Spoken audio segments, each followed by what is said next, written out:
Polling 7 बजे होनी है, पर एनडीटीवी इंडिया ने अपनी तमाम टीम को 6 बजे से तैनात कर दिया है। आइए परिचय कराता हूं। सबसे पहले हमारे वरिष्ठ सहयोगी मनोरंजन भारती मुझे दिखाई दे रहे हैं, जो कि मधेपुरा में है।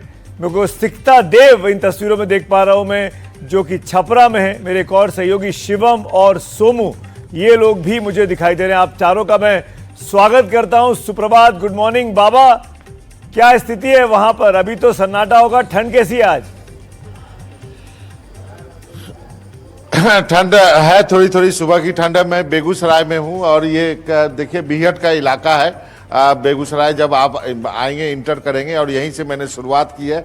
अभी जो शुरू नहीं हुआ है पोलिंग, जैसा आप जानते हैं, अभी जो शुरुआती प्रक्रिया होती है, जो लोग इन्वॉल्व होते हैं वो लोग आए हैं, अपना कागज पत्र वगैरह ठीक कर रहे हैं। एक छोटा सा स्कूल है यहाँ पर, और अभी जो है वक्त लगेगा यहाँ पर 1 घंटे का, अभी करीब 1 घंटे से कम का वक्त है। तो जैसे जैसे लोग आएंगे उसके बाद मैं आपको जानकारी लगातार देता रहूँगा कि यहाँ पर क्या कुछ होता है। बहुत ही महत्वपूर्ण फेज, पहला फेज जो है ये काफ़ी महत्वपूर्ण है सभी के लिए, खासकर एनडीए गठबंधन के लिए। उनको इस फेज में बहुत अच्छा करना होगा यदि वो सरकार अपना रिपीट करना चाहते हैं। पिछली बार फर्स्ट फेज जो ये इलाका जो सेंट्रल बिहार का इलाका है, आप समझिए पहले फेज में वही इलेक्शन है। यदि बिहार के मैप पर आप एक गोला करके बीच में बनाएंगे तो उन इलाकों में आज वोटिंग होने वाली है। तो अभी थोड़ी देर में इसकी शुरुआत होगी। हम सबको इंतजार है। जो अभी डेमो जो हो रहा है अंदर, वहाँ पर जितने भी दल के लोग आए हुए हैं उनके बीच में हो रहा है, और उसके बाद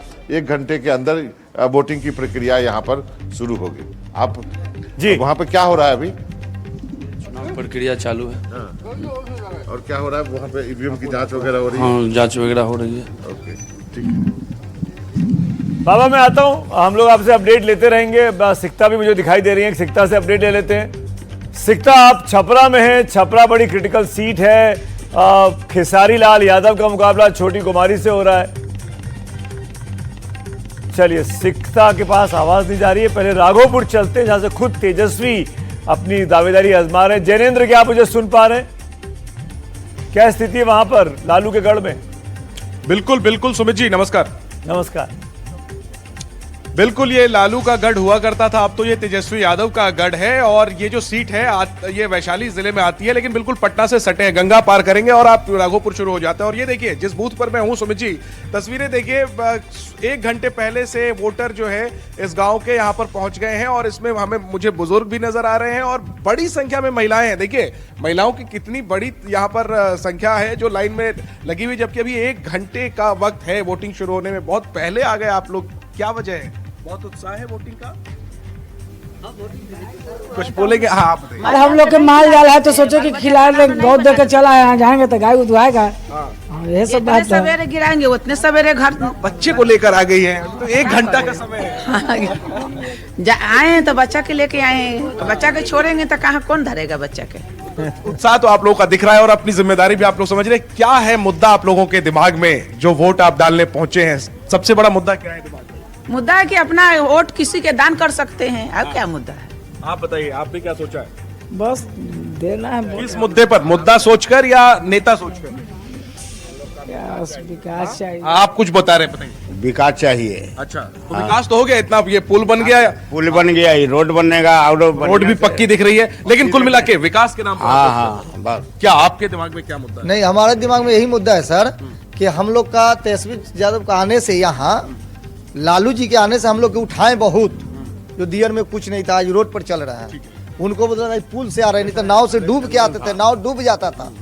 यहाँ बहुत सा विकास की है, लेकिन इस पुल का क्रेडिट तो एनडीए सरकार लेती है। बाकी फिर भी तो नाम उनका है सर को। ठीक है सुमित जी, ये जो सीट है, यहाँ से लालू यादव भी विधायक रहे, यहाँ से राबड़ी देवी भी विधायक रही, और पिछली 2 बार से तेजस्वी यादव यहाँ पर जीत रहे हैं। उनका मुकाबला बीजेपी के सतीश यादव से है, जो राबड़ी देवी को एक वक्त में चुनाव हरा चुके हैं। तो मुकाबला कड़ा है, और अहम बात एक ये भी है कि तेज प्रताप यादव ने भी अपने भाई के सामने उम्मीदवार उतारा हुआ है। तो इस बार इस सीट पर लड़ाई रोचक है।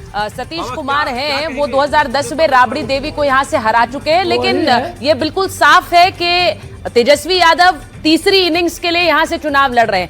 हम एक बार सिकता का रुख करते हैं, क्योंकि सिकता, आप जिस सीट पर हैं वहां से खेसारी लाल चुनाव लड़ रहे हैं। बहुत सारे बयान उन्होंने इस चुनाव में दिए हैं और लालटेन का बार बार दावा किया है कि उस जंगल राज और उस अंधकार को हटाकर अब ये लालटेन उजियारा करने वाली है। अब कैसा मूड है वहां पर इस वक्त? अभी 6:15 हुए हैं सुचरिता, तो अभी लोगों का आना यहाँ पर शुरू नहीं हुआ है, लेकिन एक्साइटमेंट प्रचार के दौरान बहुत जोरों पर रहा क्योंकि उनके लोकप्रिय अभिनेता यहाँ से चुनावी मैदान में हैं, भोजपुरी स्टार हैं खेसारी। तो भीड़ तो काफ़ी तादाद में वो इकट्ठा कर लेते हैं, लेकिन देखना होगा कि आज क्या वो भीड़ उनके वोटरों में तब्दील होती है या नहीं। हम इस वक्त इंटर कॉलेज जो छपरा का है वहाँ मौजूद हैं और यहाँ पर तैयारी पूरी है। पोलिंग स्टेशन आप देख सकते हैं कि सिक्योरिटी अरेंजमेंट्स पूरे हैं, लेकिन जैसे ही 7 बजेंगे तो क्योंकि एक शहरी इलाके के पोलिंग बूथ में हम इस वक्त मौजूद हैं, तो उम्मीद की जा रही है कि सुबह सुबह लोग यहाँ पर आएंगे वोट डालने के लिए।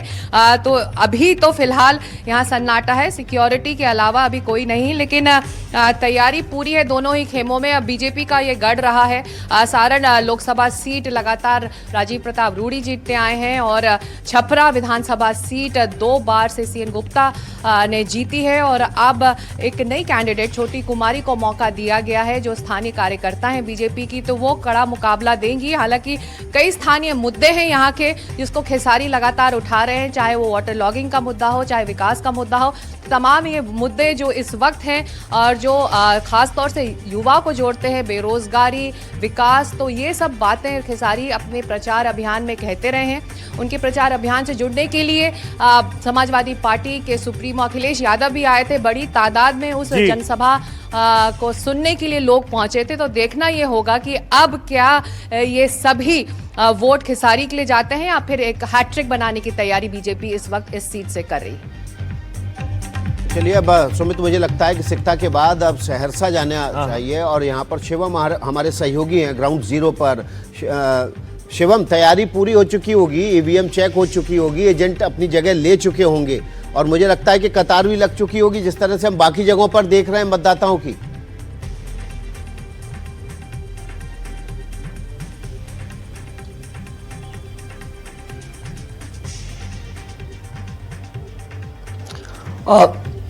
देखिए, मैं इस वक्त सहरसा में हूं और ये तस्वीर देखिए आप, ये जो आप बूथ देख पा रहे हैं ये महिला आदर्श मतदान केंद्र है, यानी पूरी तरह से विमेन मैनेज्ड बूथ है। यहाँ जो तमाम कर्मी हैं वो महिलाएं हैं और अब क्योंकि लोगों की कतार नहीं लगी है, लोग अभी पहुंचना शुरू नहीं हुआ है लोगों का। ये सीट भी काफी दिलचस्प सीट है क्योंकि यहाँ से इस बार महागठबंधन शामिल हुई सबसे नई पार्टी इंडियन इंक्लूसिव पार्टी के मुखिया आईपी गुप्ता यहाँ से चुनावी मैदान में है और वो एनडीए की वोट में सेंधमारी का दावा कर रहे हैं। वहीं पर भारतीय जनता पार्टी की तरफ से पूर्व मंत्री रहे और मौजूदा विधायक आलोक रंजन मैदान में है। दोनों में मुकाबला है और उस मुकाबले को त्रिकोणीय बना रहे हैं जन स्वराज के कैंडिडेट पूर्व विधायक किशोर कुमार मुन्ना और इस वजह से ये सीट जो है इस बार सबकी नजरें इस सीट पर हैं। 3,69,000 मतदाता हैं जो आज इन सभी कैंडिडेट्स के भाग्य का फैसला करेंगे। फिलहाल यहाँ पर जो कर्मी हैं वो सिर्फ पहुंचे हैं, अंदर कर्मी मौजूद हैं और जो मॉक पोलिंग है वो सारी चीजें प्रक्रिया हुई है। कुछ अभी जो पोलिंग पार्टीज जो अलग अलग पॉलिटिकल पार्टीज हैं उसके जो एजेंट्स हैं उनका पहुंचना अभी शुरू हुआ है। हालांकि देर से पहुंचने की वजह से उनको ये भी कहा गया कि आपको पहले पहुंचना चाहिए था। बहरहाल अभी लोगों का पहुंचने का सिलसिला शुरू नहीं हुआ है, लेकिन ये जो बूथ है ये काफी खास बूथ है क्योंकि पूरी तरह से सिर्फ महिला कर्मी हैं इस बूथ पर, उन्हीं के द्वारा इस बूथ को मैनेज किया गया है और अब से थोड़ी देर के बाद जब कतार लगेगी तो ये देखने वाली बात होगी कि आईपी गुप्ता जो कि महागठबंधन में शामिल हुए हैं, जिनको 3 सीटें मिली हैं और जो दावा कर रहे हैं कि पान ताती तथा जो समाज है वो उनके साथ में है और वो एनडीए की वोट में सेंधमारी कर रहे हैं। आएंगे आपके पास।